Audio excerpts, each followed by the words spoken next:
பேரை சொன்னதுக்கே இப்படி வானத்துக்கும் பூமிக்கும் குதிக்கிறீங்களே ஏண்டி?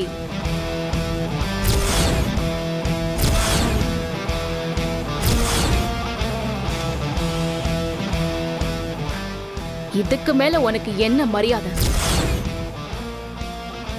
ஆதி உங்களை அம்மா மாதிரி தான் பார்த்தாரு.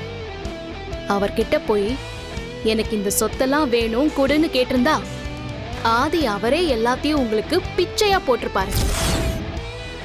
ஏன்னா அதுதான் ஆதி. ஆனா ஒரு புள்ளைக்கு ஒரு தாய் பண்ணக்கூடாத மிகப்பெரிய துரோகத்தை நீங்க பண்ணிட்டு இருக்கீங்க. உங்களுக்கெல்லாம் நான் மரியாதை கொடுக்கணும்னு நினைக்கிறீங்களா? நீங்க சொல்றது உண்மைதான்.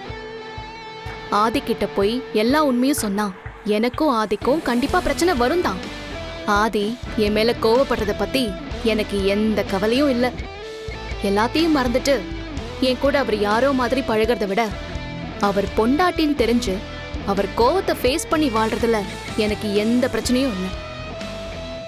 ஆனா இப்ப வரைக்கும் ஆதிக்கு உண்மை தெரியக்கூடாதுன்னு நான் நினைக்கிறதுக்கு ஒரே ஒரு காரணம், உண்மை தெரிஞ்சா ஆதியோட உயிருக்கு ஆபத்து இருக்குங்கிற ஒரே ஒரு காரணம் தான். அதனால இப்ப சொல்றேன், நல்லா கேட்டுக்கோ பவானி. ஆதியோட உயிருக்கு எந்த ஆபத்து வராம அந்த கடங்காரி மித்ரா கழுத்துல ஆதி தாலி கட்டாம அத நான் தடுத்து ஆதியோட பொண்டாட்டியா இந்த வீட்டுக்கு வந்து விளக்கேத்தி அவரோட சந்தோஷமா வாழ்ந்து காட்டி அவருக்கான சொத்து சுகம் எல்லாத்தையும் திருப்பி மீட்டெடுத்து கொடுத்து நீங்க யாரு என்னன்னு உங்க அத்தனை பேரோட முகத்திரையும் கிழிச்சு உங்களோட உண்மையான முகத்தை காமிச்சு உங்களை கழுத்தை புடிச்சு இந்த வீட்டை விட்டு வெளியே தள்ள வைக்கிறேன்.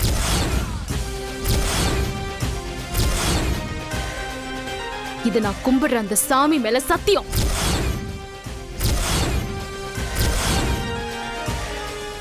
என்னங்க பாரதிய பாத்தீங்களா? என்கிட்டயே நேருக்கு நேரா நின்னு சவால் விடுற அளவுக்கு வந்துட்டான்.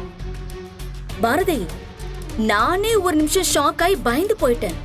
என்ன கோவம் உக்குறோம்! வா, சூப்பர் பாரதி.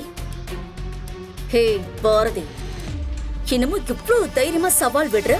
ஆனா உன் பக்கம் ரொம்ப வீக்கா இருக்கு மக்கண்ணு. அத மறந்துட்டியா?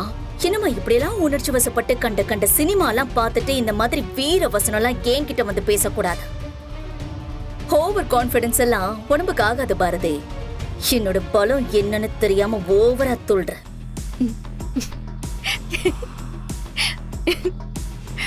உலகத்திலேயே மிக சிறந்த படையோட துரியோதன அர்ஜுனனை எதிர்த்து நின்னான். ஆனா தேரோட்டியும் அந்த கடவுளே வந்து அர்ஜுனனுக்கு துணையா நின்னாரு. படைபலம் பணபலம் இதெல்லாம் உங்ககிட்ட இருக்கலாம், எனக்கு துணையா அந்த கடவுள் இருக்காரு. எனக்கு அது போதும். நான் தெளிவா சொல்றேன், கேட்டுக்கோ பவானி. நான் இந்த வீட்டுக்குள்ள ஆதிய கூட்டிட்டு வருவேன். அதை யார் நினைச்சாலும் தடுத்து நிறுத்தவே முடியாது.